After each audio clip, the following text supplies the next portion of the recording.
Je suis devenu tout simplement le supporter numéro 1 parce que ce week-end, c'est le week-end des Fan Days où on essaye de se déguiser, où on essaye avec toute notre équipe de donner de la couleur à son équipe. N'oublions pas de faire le clin d'œil à Provence Rugby qui nous visite aujourd'hui. Dans un instant, on sera un peu plus calme pour cette 3e émission de l'avant-match. A tout de suite. Allez!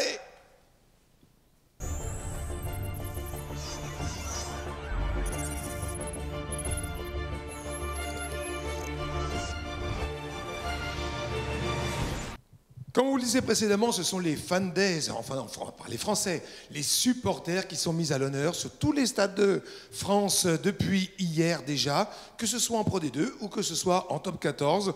On aura l'occasion d'y revenir tout à l'heure en images. Mais pour l'heure, comme à l'habitude, on va présenter nos invités.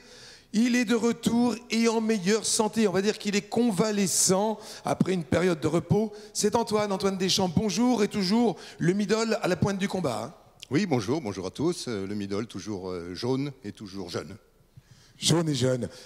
Jeune et jaune et bleu, c'est votre voisin de droite, notre talonneur qui est au repos malheureusement aujourd'hui, Jean-Philippe Genevois. Jean-Philippe, bonjour. Alors parlez-nous, repos aujourd'hui ? Oui, bonjour. Repos forcé suite à un petit souci musculaire qui, j'espère, va être assez bref, mais qui m'a empêché de jouer ce soir. Alors on l'espère aussi, puis Jean-Philippe, on va faire l'analyse des matchs, et puis je crois qu'on avait besoin d'un expert à votre poste, celui de talonneur, pour qu'on revienne un petit peu sur les matchs passés. Autre journaliste sportif, lui qui a un journal rouge, noir et blanc, c'est le journal du centre, le JDC, avec Guillaume Clerc. Bonjour Guillaume. Bonjour à tous, toujours content d'être ici et d'être au Pré-Fleury pour un match de Pro D2. Alors Guillaume ne s'occupait pas du rugby au tout début. Et pourtant, il y avait des partenariats qui étaient signés depuis le tout début. On va saluer la présence de M. Nicolas Duzer, le directeur régional des agences de la Société Générale, notre partenaire du jour, et de la Nièvre et de Lyon. Vous êtes en fin de compte là le représentant des pionniers, pionniers titulaires et partenaires du rugby. Oui, bonjour à tous. En effet, représentant peut-être des pionniers, je ne sais pas, mais en tout cas partenaire de longue date auprès du rugby, puisque notre partenariat remonte maintenant à plus de 30 ans, hein, puisque Société Générale accompagne la Fédération française de rugby depuis 1987. Et puis ce partenariat s'est développé au fil du temps, au-delà de la fédération, au-delà de l'équipe de France, auprès de l'ensemble des clubs de l'ensemble du territoire français. C'est près de 450 clubs maintenant qui sont accompagnés. Et puis moi je suis très heureux ce soir de mêler les couleurs rouge et noir avec celles de l'Ussonne. Voilà, haut en couleur, bien évidemment.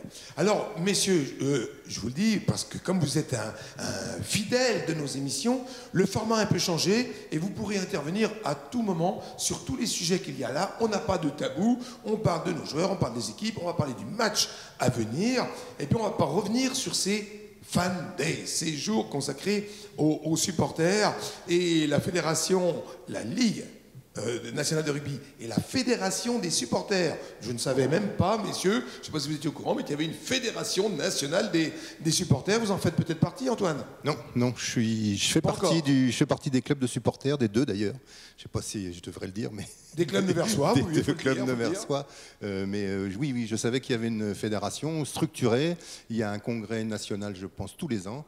Et je ne vais pas dire de bêtises, mais je pense que l'an prochain, c'est à Nevers. C'est bien à Nevers, absolument, je crois au mois de juin. Et il semblerait que ça se présente sous les meilleurs auspices. On s'imagine que c'est quand même assez festif, ce genre de grand rassemblement national. Alors, regardez, avec une de nos nouvelles journalistes, Mélanie, nouvellement arrivée dans l'équipe, cette semaine, elle est allée faire le tour des supporters. C'est en images, je crois qu'ils sont chauds. Regardez. Bonjour Pauline. Bonjour. Je vais te poser 3 questions très simples. Il faudra que tu me répondes du tac au tac la première réponse qui te vient à l'esprit. Cite-moi un sport. Rugby. Une couleur. Jaune. Un joueur. Je peux pas choisir, c'est toute l'équipe. On est tous derrière toute l'équipe. Alors ça c'est beau.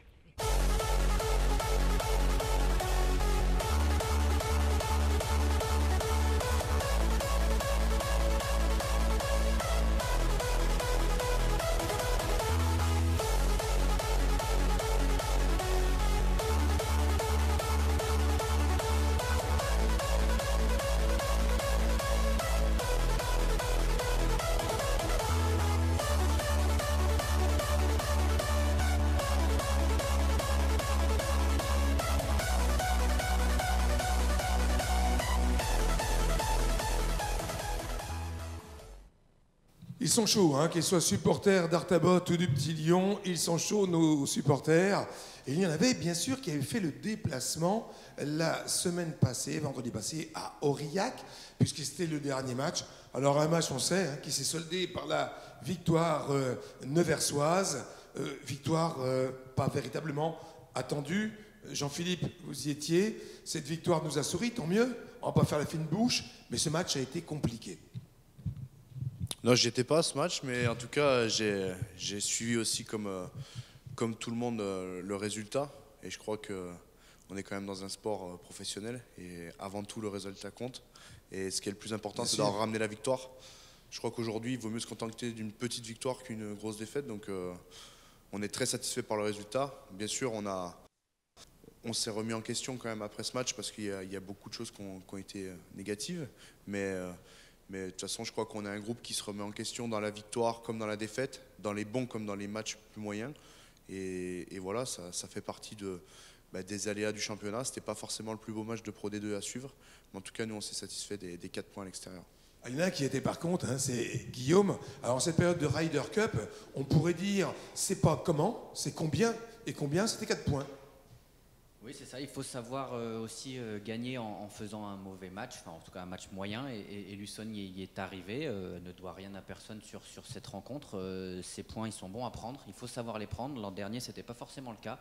À l'extérieur, sur des matchs moyens, Luçon ne ramenait pas de points. Donc il faut savoir s'en contenter et évidemment se remettre en question rapidement pour valider ça à domicile.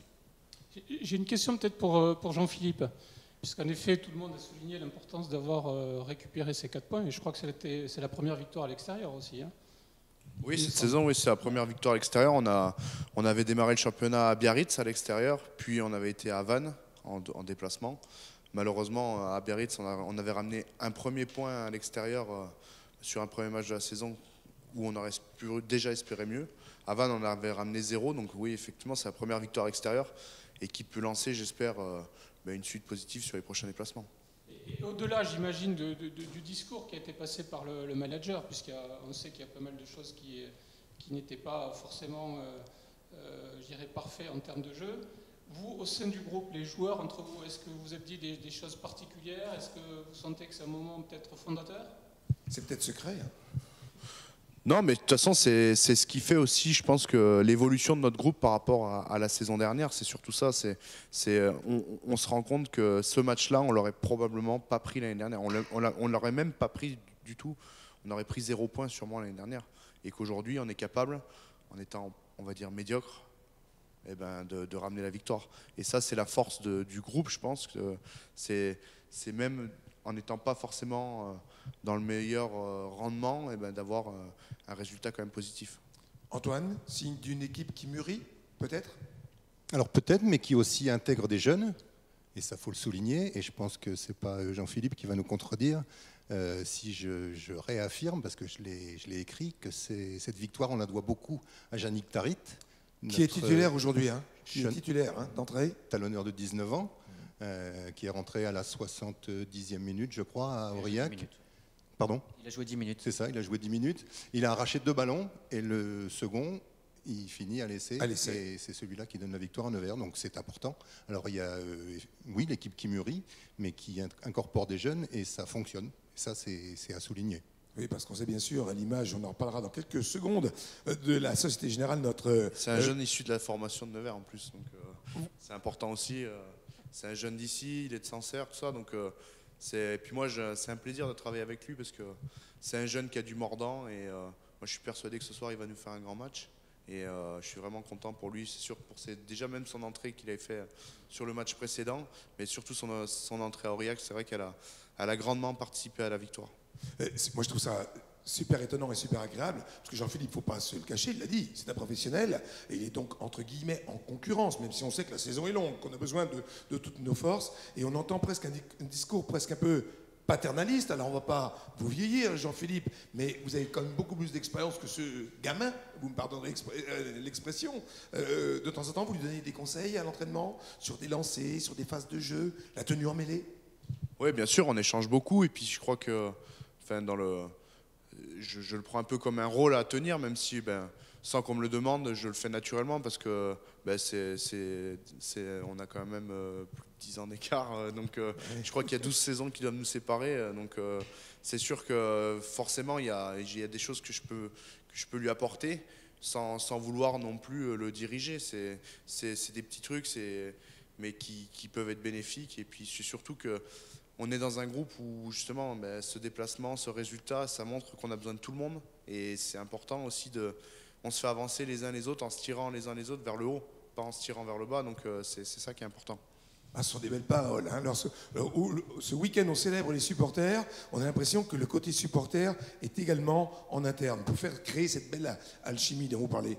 Quand on entend ces paroles, monsieur Nicolas Duzer, c'est des mots qui doivent vous parler, parce que là, on va parler de l'instant partenaire maintenant. C'est des mots qui doivent vous parler, des gens d'expérience qui transmettent un savoir dans une entreprise aussi ancienne, et il n'y a rien de péjoratif dans mes propos, que la Société Générale. On imagine qu'on ne laisse pas partir le savoir. Écoutez, il y a beaucoup d'analogies entre le monde du rugby et puis ce qu'on développe au sein de Société Générale. Alors, ce qu'indiquait Jean-Philippe, je l'écoutais avec attention, parce qu'on est dans les mêmes sujets, les mêmes préoccupations. On a aussi des équipes qui à la fois sont jeunes, avec toute la fougue qu'on peut avoir au sein de la jeunesse. Des gens que vous formez également. Oui, bien sûr, voilà. Et puis peut-être des collègues aussi qui sont plus expérimentés. Et je crois que c'est cet amalgame qui fait aussi la richesse d'un groupe, la richesse d'une équipe. Je parlais de similitudes entre le monde du rugby et le monde de la banque et le monde Société Générale. Je veux dire, pour que tout fonctionne au sein d'une agence, il faut que l'esprit d'équipe soit porté, j'allais dire, au plus haut. Et on sent très bien dans ce que dit Jean-Philippe, qui ce soir, pour des raisons qui sont un peu indépendantes de sa volonté, mais ne joue pas. Il fait partie de l'équipe encore ce soir et il soutient son équipe. Et on l'entend bien. Voilà, je trouve que c'était, enfin, vraiment, ça se sent et puis c'est porté. Et nous aussi, nous sommes sur les mêmes sujets. Donc, une équipe au service de nos clients et puis également donc, de la formation qui est apportée, hein, bien sûr auprès des plus jeunes, mais aussi auprès de nos collègues qui sont un peu plus expérimentés, parce que c'est l'attente de nos clients, hein, de pouvoir répondre à leur moment de vie et qu'on ait des conseillers qui soient à même de leur apporter ce conseil, cet accompagnement au quotidien. Alors c'est un petit peu ce que nous disait, c'est même complètement ce que nous disait, votre collègue directeur départemental de la Société Générale, M. Benoît Sébille. On est allé le voir dans ses locaux cette semaine. Vous verrez, il y a une belle association de couleurs. Je ne vous en dis pas plus, regardez les sujets. Benoît Sébille, de la Société Générale, donc je me présente, je suis le directeur de groupe des agences de la Nièvre. Je supervise toutes les agences de la Nièvre au niveau de la clientèle privée et de professionnels. Donc la Société Générale, effectivement, est implantée dans la Nièvre depuis plus de 140 ans, puisqu'on est presque aussi ancien que la Société Générale, qui elle avait 10 ans de plus au niveau de la France. La Société Générale est une banque dite universelle, c'est-à-dire que nous sommes présents en fait sur tous les marchés, que ce soit le marché des particuliers, le marché des professionnels, ainsi que le marché des entreprises et des associations. Voilà, donc on est une banque universelle et je dirais même banque assurance, puisque depuis déjà pas mal d'années, nous faisons également bien sûr tous les produits d'assurance, que ce soit sur la protection des biens et des personnes. La Société Générale et le rugby, c'est de très longue date. Tout d'abord parce qu'effectivement nous avons un lien très étroit avec la Fédération française de rugby, qui remonte aux années 90 de mémoire, ou même fin 80. Donc vous voyez, c'est très très très ancien. Voilà, le rugby, je dirais, c'est un sport qui va très bien à la Société Générale parce que ça correspond tout à fait à nos valeurs, qui est l'engagement, la responsabilité, le respect. Voilà, donc tout ça font qu'aujourd'hui le partenariat rugby-Société Générale est très important et il va de soi, bien sûr, dans notre contrée nivernaise, qu'on ne pouvait pas faire autrement, bien évidemment, que d'être partenaire de Luçon, qui est, je dirais, un club phare dans le département sur l'aspect sportif. Donc bien évidemment, on accompagne Luçon bien volontiers sur Nevers. Comme vient de le dire M. Benoît Sébille, pour lui, pour vous, ça paraissait être une évidence de devenir partenaire. J'ai envie de vous poser une question très vite. Ce partenariat, vous avez envie de le prolonger parce que là, il y a une belle aventure qui se met en place. On vise un petit peu au-dessus. Vous serez encore des notes dans quelques émissions, on va dire. Oui, encore, c'est ce que je disais, c'est un partenariat de toute façon qui date depuis ses tout débuts, hein, celui que l'on a avec Luçon. Et puis, bon, je crois que c'est... au-delà du partenariat, il y a bien sûr un aspect financier qui existe et Luçon a besoin de moyens financiers pour se développer, pour viser plus haut. Nous, ce qui nous intéresse, c'est l'état d'esprit surtout. Hein. On voit qu'on a une équipe qui se construit d'année en année, une progression qui est manifeste, un esprit, j'allais dire, de conquête. Et ça correspond tout à fait aussi à notre état d'esprit, en fait. Donc je pense que les deux entreprises, au sens premier du terme, se rapprochent. Alors il est une autre équipe qui nous ressemble un peu dans sa construction, même si elle a déjà connu une première expérience en Pro D2, alors que nous c'est l'unique pour l'heure. C'est l'équipe qui nous rend visite aujourd'hui, Provence Rugby. Alors messieurs, c'est un promu, mais j'ai presque envie de vous dire, attention aux promus, comme le disait le chanteur-poète, attention aux gorilles, mais ce soir, l'adversaire va sans doute vendre très cher sa peau, Antoine. Très coriace. Aix-en-Provence, c'est très coriace. J'ai eu la chance et l'occasion de voir leur premier match à Colomiers, en ouverture du championnat. Ils n'ont perdu que, j'ai pris note, je vais vous dire ça, 28-26 à Colomiers, et Colomiers met un drop après la sirène. Alors, détail qui a son importance, ce jour-là, Aix-en-Provence avait récolté 3 cartons jaunes. Oui. C'est un peu le point faible de l'équipe, la discipline, parce qu'ils ont perdu à nouveau à l'extérieur, et là c'était, je regarde toujours mes notes, à Bayonne, la journée précédente, 34-19. Score large, 4 essais à 1, 3 cartons jaunes pour Aix. Mais les 4 essais bayonnais ont été inscrits à 15 contre 14. Donc, méfiance. D'une équipe bien complète, bien motivée, qui jouera à 15, peut-être un petit peu moins. Ça veut dire, Guillaume, que c'est une équipe qui s'engage, très vaillante. Ils sont souvent un peu coupables sur les hauteurs de plaquage et sur les déblayages. Donc ça, limite, voilà. Oui, mais c'est des choses qui se corrigent finalement assez facilement sur des attitudes individuelles. Donc s'ils ont corrigé ça, c'est sûr que ça sera très très compliqué. Il y a une défense en place et des joueurs dangereux. Donc vraiment, je pense que Luçon est très très méfiante au moment de recevoir Provence Rugby. Ça veut dire, Jean-Philippe, que sur une équipe, vous me passerez l'expression, sur une équipe comme ça, il ne faut pas dégoupiller. Parce que on sait qu'un geste d'énervement pourrait très vite amener des cartons jaunes également pour Nevers. Pire si d'aventure on lâchait un petit peu la concentration. Non, c'est sûr, oui, tout à fait. De toute façon, il y a un travail de maîtrise, mais qui est permanent dans ce championnat. Et nous, on est beaucoup axé sur la discipline et justement sur le nombre de cartons. Là, je crois qu'on est à l'extrême opposé, parce que nous, on doit être premier du classement en termes de cartons. On doit avoir que 3 cartons depuis le début de la saison, et eux, ils doivent être à 10. Donc voilà, c'est l'extrême opposé, mais le mieux, ça serait de rester à l'extrême opposé et de ne pas se rejoindre, quoi. Donc voilà, non, mais après, c'est une belle équipe, et puis ils ont aussi eu un recrutement de joueurs de grande qualité qui ont fréquenté le top 14 de nombreuses années la Pro D2. Je pense à des joueurs comme Loafoutou, Darbo, Bourrotou. Enfin voilà, il y a quand même des gros calibres. Et un manager qui vient du... Ouais, un manager qui est encore un jeune manager dans ce rugby pro. Voilà, ils ont un entraîneur qui a basculé dernièrement, que je connais très bien et qui j'ai joué à Toulon, qui est un grand passionné de rugby. Je pense qu'il fera une belle carrière d'entraîneur, Fabien Cibret. Voilà, maintenant, je crois que c'est une équipe qui nous ressemble un peu l'année dernière, quoi.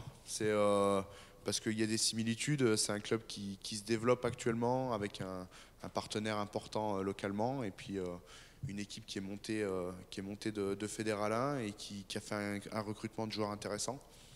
Mais à nous aujourd'hui de faire abstraction de tout ça, de continuer notre route et de de balayer, j'espère, les Provençaux. Aujourd'hui, c'est la journée des supporters. On peut imaginer, Antoine, que nos supporters, on va aller les retrouver dans quelques instants, hein, pour ne pas vous le cacher, on enregistre l'émission à quelques minutes du coup d'envoi.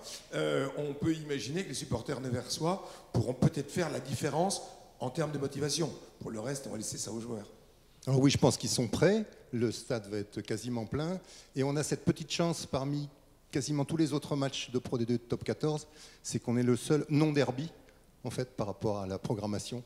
Nevers-Aix en Provence n'étant évidemment pas qui est évolué. Le fait qu'hier on ait vu à Aguilera Bayonne, donc Biarritz-Bayonne, le fait qu'en Top 14 il y ait des grosses affiches, c'était voulu justement pour opposer et exacerber la voix des supporters. Effectivement, nous, on se ressemble, on est quand même assez éloignés, hein, même si quoi qu'il arrive, on fait toujours de longs déplacements quand on est nivernais. Alors, on ne va pas se risquer, messieurs, un pronostic. On va peut-être pronostiquer que le meilleur gagne, en espérant que le meilleur sera plutôt vêtu de jaune et bleu. La suite du championnat, Guillaume, est-ce qu'on commence? Je sais que vous êtes toujours en train de prendre des notes et de faire des comptes, parce que comme le disait tout à l'heure Jean-Philippe, c'est professionnel. Ce sont des points accumulés.